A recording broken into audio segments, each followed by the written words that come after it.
नमस्कार दोस्तों, सिक्कू वाइस हिंदी में आपका स्वागत है। आइए सुनते हैं मुंशी प्रेमचंद जी द्वारा रचित कहानी दो बैलों की कथा। जानवरों में गधा सबसे ज़्यादा बुद्धिमान समझा जाता है। हम जब किसी आदमी को पहले दर्जे का बेवकूफ़ कहना चाहते हैं तो उसे गधा कहते हैं। गधा सचमुच बेवकूफ़ है या उसके सीधेपन, सहनशीलता ने उसे ये पदवी दे दी है, इसका निश्चय नहीं किया जा सकता। गाय सींग मारती है। ब्याही हुई गाय तो अनायास ही सींगनी का रूप धारण कर लेती है। कुत्ता भी बहुत गरीब जानवर है, लेकिन कभी कभी उसे भी क्रोध आ ही जाता है। किंतु गधे को कभी क्रोध करते नहीं सुना न देखा। जितना चाहो गरीब को मारो, चाहे जैसी खराब सड़ी हुई घास सामने डाल दो, उसके चेहरे पर कभी असंतोष की छाया भी नहीं दिखाई देती। वैशाख में चाहे एक आध बार कुलेल कर देता है, पर हमने तो उसे कभी खुश होते नहीं देखा। उसके चेहरे पर स्थायी विषाद स्थायी रूप से छाया रहता है। सुख दुख हानि लाभ किसी भी दशा में उसे बदलते नहीं देखा। ऋषियों मुनियों के जितने गुण हैं वो सभी उसमें पराकाष्ठ में पहुंच गया है, पर आदमी उसे बेवकूफ़ कहता है। सद्गुणों का इतना अनादर, कदाचित सीधापन संसार के लिए उपयुक्त नहीं है। देखिए ना, भारतवासियों की अफ्रीका में क्या दुर्दशा हो रही है। क्यों अमेरिका में उन्हें घुसने नहीं दिया जाता? बेचारे शराब नहीं पीते, 4 पैसे कुसमता के लिए बचा कर रखते हैं, जी तोड़ काम करते हैं, किसी से लड़ाई झगड़ा नहीं करते, 4 बातें सुनकर गम खा जाते हैं, फिर भी बदनाम है। कहा जाता है वो जीवन के आदर्श को नीचा करते हैं। अगर वो ईंट का जवाब पत्थर से देना सीख जाते तो शायद सभ्य कहलाने लगते। जापान की मिसाल सामने है। एक ही विजय ने उसे संसार की सब जातियों में गढ़ बना दिया। लेकिन गधे का एक छोटा भाई और भी है जो उससे कम ही गधा है, और वो है बैल। जिस अर्थ में हम गधा का प्रयोग करते हैं, कुछ उसी से मिलते जुलते अर्थ में बछिया के ताव का भी प्रयोग करते हैं। कुछ लोग बैल को शायद बेवकूफ़ी में सर्वश्रेष्ठ कहेंगे, मगर हमारा विचार ऐसा नहीं। बैल कभी कभी मारता भी है, कभी कभी अड़ियल बैल भी देखने में आता है और भी कई रीतियों से अपना असंतोष प्रकट कर देता है। अतएव उसका स्थान गधे से नीचा है। झूरी के पास 2 बैल थे, हीरा और मोती। दिखने में सुंदर, काम में चौकस, डील में ऊंचे। बहुत दिनों साथ रहते रहते दोनों में भाईचारा हो गया था। दोनों आमने सामने या आसपास बैठे हुए एक दूसरे से मूक भाषा में विचार विनिमय किया करते थे। एक दूसरे के मन की बात को कैसे समझा जाता है, जिससे जीव में श्रेष्ठता का दावा करने वाला मनुष्य वंचित है। दोनों एक दूसरे को चाटकर सूंघकर अपना प्रेम प्रकट करते।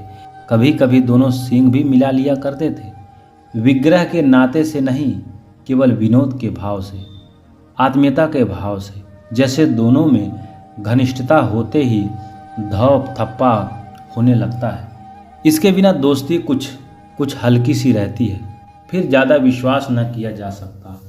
जिस वक्त ये दोनों बैल हल या गाड़ी में जोत दिए जाते और गर्दन हिला हिला कर चलते, उस समय हर एक की चेष्टा होती कि ज़्यादा से ज़्यादा बोझ मेरी ही गर्दन पर रहे। दिन भर के बाद दोपहर या संध्या को दोनों खुलने को एक दूसरे को चाट चूट कर अपनी थकान मिटा लिया करते थे।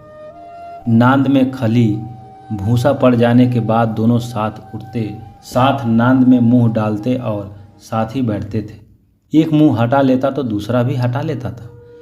संयोग की बात, झूरी ने एक बार गोई को ससुराल भेज दिया। बैलों को क्या मालूम वो कहाँ भेजे जा रहे हैं। समझे मालिक ने हमें भेज दिया। अपना यूं बेचे जाना उन्हें अच्छा लगा या बुरा, कौन जाने, पर झूरी के साले गया को घर तक गोई ले जाने में दांतों पसीना आ गया। पीछे से हाँकता तो दोनों दाएं बाएं भागते, पगहिया पकड़कर आगे से खींचता तो दोनों पीछे की ओर जाने लगते। अगर ईश्वर ने उन्हें वाड़ी दी होती तो झूरी से पूछते, तुम हम गरीबों को क्यों निकाल रहे हो? हमने तो तुम्हारी सेवा करने में कोई कसर नहीं रखी। अगर इतनी मेहनत से काम ना चलता था तो और करा लेते। हमें तो तुम्हारी चाकरी में मर जाना कबूल था। हमने कभी दाने चाने की शिकायत न की। तुमने जो कुछ खिलाया वह सिर झुकाकर खा लिया, फिर तुमने हमें इस जालिम के हाथों क्यों बेच दिया?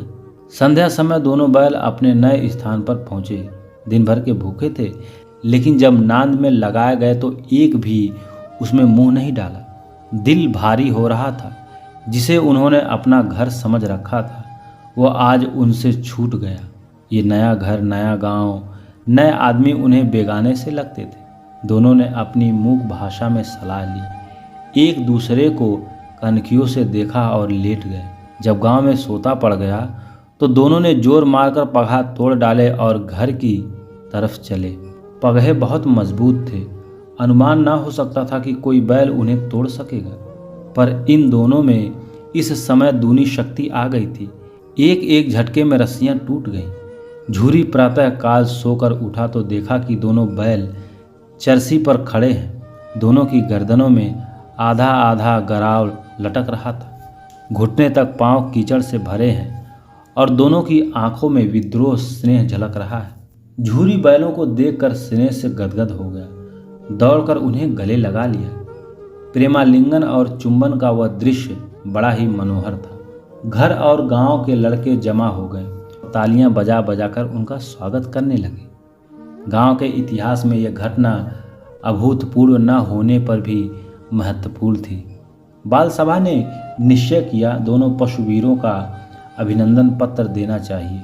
कोई अपने घर से रोटियां लाया, कोई गुड़, कोई चोकर, कोई भूसी। एक बालक ने कहा, ऐसे बैल किसी के पास न होंगे। दूसरे ने समर्थन किया, इतनी दूर से दोनों अकेले चले आए। तीसरा बोला, बैल नहीं है, ये उस जन्म के आदमी हैं। इसका प्रतिवाद करने का किसी को साहस नहीं हुआ। झूरी की स्त्री ने बैलों को द्वार पर खड़े देखा तो जल उठी। बोली, कैसे नमक हराम बैल हैं कि एक दिन भी वहां काम ना किया, भाग खड़े हुए। झूरी अपने बैलों पर यह अपेक्ष न सुन सका। नमक हराम क्या है? चारा दाना ना दिया होगा तो क्या करते? स्त्री ने रोब के साथ कहा, बस तुम ही तो बैलों को खिलाना जानते हो, और तो सभी पानी पिला पिला कर रखते हैं। झूरी ने चिढ़ाया, चारा मिलता तो क्यों भाग आते? स्त्री चिढ़ गई, भागे इसलिए कि तुम जैसे बुद्धुओं की तरह बैल को सहलाते नहीं, खिलाते हैं तो रगड़ कर जोतते भी हैं। ये दोनों ठहरे कामचोर, भाग निकले। अब देखूं कहाँ से खाली और चोकर मिलता है। सूखे भूसे के सिवा कुछ नहीं दूंगी, खाएं चाहे मरे। वही हुआ।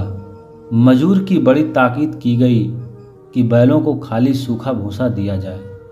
बैलों ने नांद में मुंह डाला तो फीका फीका, ना कोई चिकनाहट ना कोई रस। क्या खाएं? आशा भरी आंखों से द्वार की ओर ताकने लगे। झूरी ने मजूर से कहा, थोड़ी सी खली क्यों नहीं डाल लेते बे? मालकिन मुझे मार ही डालेंगी। चुरा कर डाला? ना दादा, पीछे से तुम भी उन्हीं की सी कहोगे। दूसरे दिन झूरी का साला फिर आया और बैलों को ले चला। अब कि उसने दोनों को गाड़ी में जोता। 2-4 बार मोती ने गाड़ी को खाई में गिराना चाहा, पर हीरा ने संभाल लिए। वो ज़्यादा सहनशील था। संध्या समय घर पहुंचकर उसने दोनों को मोटी रस्सियों से बांधा और कल की शरारत का मजा चखाया। फिर वही सूखा भूसा डाल दिया। अपने दोनों बैलों को खरी चूनी सब कुछ दी। दोनों बैलों का ऐसा अपमान कभी ना हुआ था। झूरी ने इन्हें फूल की झड़ी से भी छूता था। उसकी टिटकार पर दोनों उड़ने लगे थे। यहाँ मार पड़ी। आहत सम्मान की व्यथा तो थी ही, उस पर मिला सूखा भूसा। नांद की तरफ आंखें तक ना उठी। दूसरे दिन गया ने बैलों को हल में जोता, पर इन दोनों ने जैसे पाँव न उठाने की कसम खा ली थी। वह मारते मारते थक गया, पर दोनों ने पाँव न उठाए। एक बार जब उस निर्दयी ने हीरे की नाक पर खूब डंडे जमाए तो मोती को गुस्सा काबू से बाहर हो गया। हल लेकर भागा। हल, रस्सी, जुआ, जोत सब टूट टाट कर बराबर हो गया। गले में बड़ी बड़ी रस्सियां ना होती तो दोनों पकड़ाई में ना आते। हीरा ने मूक भाषा में कहा, भागना व्यर्थ है। मोती ने उत्तर दिया, तुम्हारी तो इसने जान ही ले ली थी, अब की बड़ी मार पड़ेगी। पढ़ने दो। बैल का जन्म लिया है तो मार से कहाँ तक बचेंगे।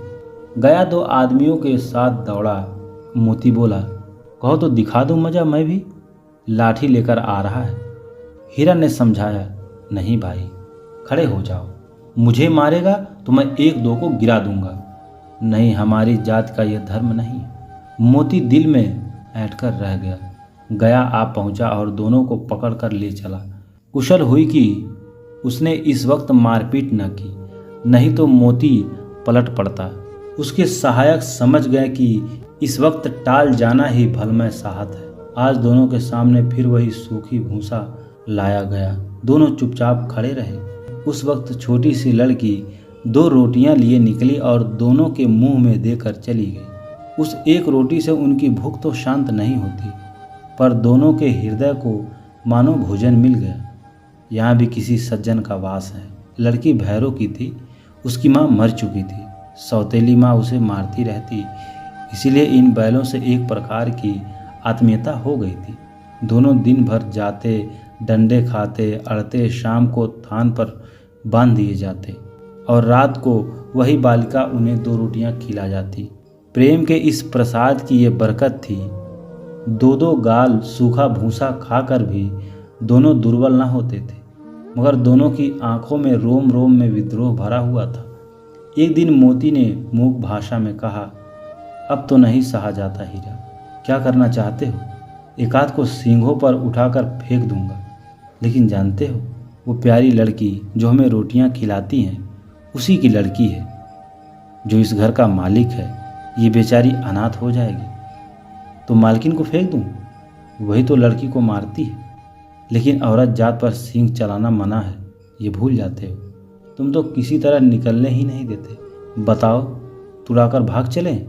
हाँ, ये मैं स्वीकार करता, लेकिन इतनी मोटी रस्सी टूटेगी कैसे? इसका एक उपाय है। पहले रस्सी को थोड़ा चबा लो, फिर एक झटके में जाती है। रात को जब बालिका रोटियां खिलाकर चली गई तो दोनों रस्सियां चबने लगी, पर मोटी रस्सी मुंह में ना आती थी। बेचारे बार बार जोर लगाकर रह जाते थे। साहस घर का द्वार खुला और वह लड़की निकली। दोनों सिर झुकाकर उसका हाथ चाटने लगे। दोनों की मूछें खड़ी हो गई। उसने उसके माथे सहलाए और बोली, खोल देती हूँ, चुपके से भाग जाओ, नहीं तो ये लोग मार डालेंगे। आज घर में सलाह हो रही है कि इनकी नाकों में नाथ डाल दी जाए। उसने गराव खोल दिया, पर दोनों चुप खड़े रहे। मोती ने अपनी भाषा में पूछा, अब चलते क्यों नहीं? हीरे ने कहा, चलें तो, लेकिन कल इस अनाथ पर आफत आएगी, सब इसी पर संदेह करेंगे। साहस बालिका चिल्लाई, दोनों फूफा वाले बैल भागे जा रहे हैं। वो दादा, दादा, दोनों बैल भागे जा रहे हैं। वो दादा, दादा, दोनों बैल भागे जा रहे हैं, जल्दी दौड़ो। गया हड़बड़ाकर भीतर से निकला और बैलों को पकड़ने चला। वे दोनों भागे। गया ने पीछा किया और भी तेज हुए। फिर गांव के कुछ आदमियों को भी साथ लेने के लिए लौटा। दोनों मित्रों को भगाने का मौका मिल गया। जिस परिचित मार्ग से आए थे उसका यहाँ पता न था। नए नए गांव मिलने लगे। तब दोनों एक खेत के किनारे खड़े होकर सोचने लगे, अब क्या करना चाहिए? हीरा ने कहा, मुझे मालूम होता है राह भूल गए, तुम भी बेतहाशा भागे। वहीं उसे मार गिराना था। उसे मार गिराते तो दुनिया क्या कहती? वो अपने धर्म छोड़ दे, लेकिन हम अपना धर्म क्यों छोड़े? दोनों भूख से व्याकुल हो रहे थे। खेत में मटर खड़ी थी, चरने लगे। रह रह कर आहट लेते रहते थे, कोई आता तो नहीं है। जब पेट भर गया, दोनों ने आज़ादी का अनुभव किया तो मस्त होकर उछलने कूदने लगे। पहले दोनों ने डकार ली, फिर सींग मिलाए और एक दूसरे को ठेलने लगे। मोती ने हीरा को कई कदम पीछे हटा दिया, यहाँ तक कि वो खाई में गिर गया। तब उसे भी क्रोध आ गया। संभल कर उठा और मोती से भिड़ गया। मोती ने देखा कि खेल में झगड़ा हुआ चाहता है तो किनारे हट गया। अरे ये क्या, कोई सांड दौड़ता चला आ रहा है? हाँ, सांड ही है। वो सामने आ पहुंचा। दोनों मित्र बगले झांक रहे थे। सांड पूरा हाथी था। उससे भिड़ना जान से हाथ धोना है, लेकिन न भिड़ने पर भी जान बचती नजर नहीं आती। इन्हीं की तरफ आ भी रहा है। कितनी भयंकर सूरत है। मोती ने मूक भाषा में कहा, बुरे फंसे, जान बचेगी, कोई उपाय सोचो। हीरा ने चिंतित स्वर में कहा, अपने घमंड में फूला हुआ है, आरजू विनीत न सुनेगा। भाग क्यों नहीं चले? भागना कायरता है तो फिर यहीं मरो। बंदा तो 9 2 11 होता है, और जो दौड़ाए तो फिर कोई उपाय सोचो जल्दी। उपाय यह है कि उस पर दोनों जने एक साथ चोट करें। मैं आगे से रगेदता हूँ, तुम पीछे से रगेदो। दोहरी मार पड़ेगी तो भाग खड़ा होगा। तुम बगल में उसके पेट में सींग घुसेड़ देना। जान जोखिम है पर दूसरा उपाय नहीं। दोनों मित्र हाथ हथेली पर लेकर लपके। सांड को भी संगठित सूत्रों से लड़ने का तजुर्बा न था। वो तो एक शत्रु से मल्लयुद्ध करने का आदी था। ज्यों ही हीरा पर झपटा, मोती ने पीछे से दौड़ाया। सांड उसकी तरफ मुड़ा तो हीरा ने रगेदा। सांड चाहता था कि एक एक करके दोनों को गिरा ले, पर ये दोनों भी उस्ताद थे, उसे वो अवसर न देते थे। एक बार सांड झल्लाकर हीरा का अंत कर देने के लिए चला कि मोती ने बगल से आकर उसके पेट में सींग भोंक दिया। सांड क्रोध में आकर पीछे फिरा तो हीरा ने दूसरे पहलू से सींग चुभा दिया। आखिर बेचारा जख्मी होकर भागा और दोनों मित्र ने दूर तक उसका पीछा किया, यहाँ तक कि सांड बेदम होकर निकल पड़ा। तब दोनों ने उसे छोड़ दिया। दोनों मित्र जीत के नशे में घूमते चले जाते थे। मोती ने संकेतित भाषा में कहा, मेरा जी चाहता था कि बच्चा को मार ही डालूं। हीरा ने तिरस्कार किया। गिरे हुए बैरी पर सींग न चलाना चाहिए, ये सब ढोंग है। बैरी को ऐसा मारना चाहिए कि फिर न उठे। अब घर कैसे पहुंचोगे वो सोचो, पहले कुछ खा लें तो सोचे। सामने मटर का खेत था ही, मोती उसमें घुस गया। हीरा मना करता रहा पर उसने एक न सुनी। अभी 2 ही 4 ग्रास खाए थे कि आदमी लाठियां लिए दौड़ पड़े और दोनों मित्र को घेर लिया। हीरा तो मोड़ पर था, निकल गया। मोती सींचे हुए खेत में गया। उसके खुर कीचड़ में फंसने लगे, न भाग सका। पकड़ लिया। हीरे ने देखा संगी संकट में है तो लौट पड़ा। फंसेंगे तो दोनों फंसेंगे। रखवालों ने उसे भी पकड़ लिया। प्रातःकाल दोनों मित्र कांजी हाउस में बंद कर दिए गए। दोनों मित्रों को जीवन में पहली बार ऐसा साबिका पड़ा था कि सारा दिन बीत गए और खाने को एक तिनका भी न मिला। समझ में न आता था ये कैसा स्वामी है। यहाँ कई भैंसें थी, कई बकरियाँ, कई घोड़े, कई गधे, पर किसी के सामने चारा न था। सब जमीन पर मुर्दे की तरह पड़े थे। कई तो इतने कमज़ोर हो गए थे कि खड़े भी न हो सकते थे, पर कोई चारा न लेकर आता दिखाई दिया। तब दोनों ने दीवार की नमकीन चिट्ठी चाटनी शुरू की, पर इससे क्या तृप्ति होती। रात को भी जब कुछ भोजन ना मिला तो हीरा के दिल में विद्रोह की ज्वाला दहक उठी। मोती से बोला, अब नहीं रहा जाता मोती। मोती ने सिर लटकाए हुए जवाब दिया, मुझे तो मालूम होता है कि अब प्राण निकल रहे हैं। आओ दीवार तोड़ डाले, मुझसे तो अब कुछ नहीं होगा। बस इसी बूथ पर अकड़ते थे, सारी अकड़ निकल गई। बाड़े की दीवार कच्ची है। हीरा मजबूत तो था ही, अपने नुकीले सींग दीवार में गड़ा दिया और जोर मारा तो मिट्टी का एक चिपट निकल गया। फिर तो उसका साहस बढ़ा। उसने दौड़ दौड़ कर दीवार पर चोटे की ओर हर चोटे में थोड़ी थोड़ी मिट्टी गिराने लगा। उसी समय कांजी हाउस का चौकीदार लालटेन लेकर जानवरों की हाजिरी लेने निकला। हीरा का उछंड पत्र देखकर उसे कई डंडे रसीद किए और मोटी सी रस्सी में बांध दिया। मोती ने पड़े पड़े कहा, आखिर मार खाई क्या मिला? अपने बूते भर जोर तो मार दिया। ऐसा जोर मारना किस काम का कि और बंधन में पड़ जाएं। जोर तो मारता ही जाऊंगा, चाहे कितनी ही बंधन पड़ते जाए। जान से हाथ धोना पड़ेगा, कुछ परवाह नहीं, यूं तो मरना ही है। दीवार जाती तो कितने जाने बच जाती। इतने भाई यहाँ बंद है, किसी की देह में जान नहीं है। 2-4 दिन यही हाल रहा तो मर जाएंगे।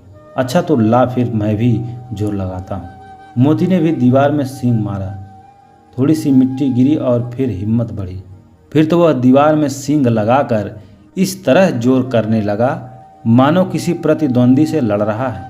आखिर कोई 2 घंटे का जोर आजमाई के बाद दीवार ऊपर से लगभग 1 हाथ गिर गई। उसने दूनी शक्ति से उसका धक्का मारा तो आधी दीवार गिर पड़ी। दीवार का गिरना था कि अधमरे से पड़े हुए सभी जानवर चेत उठे।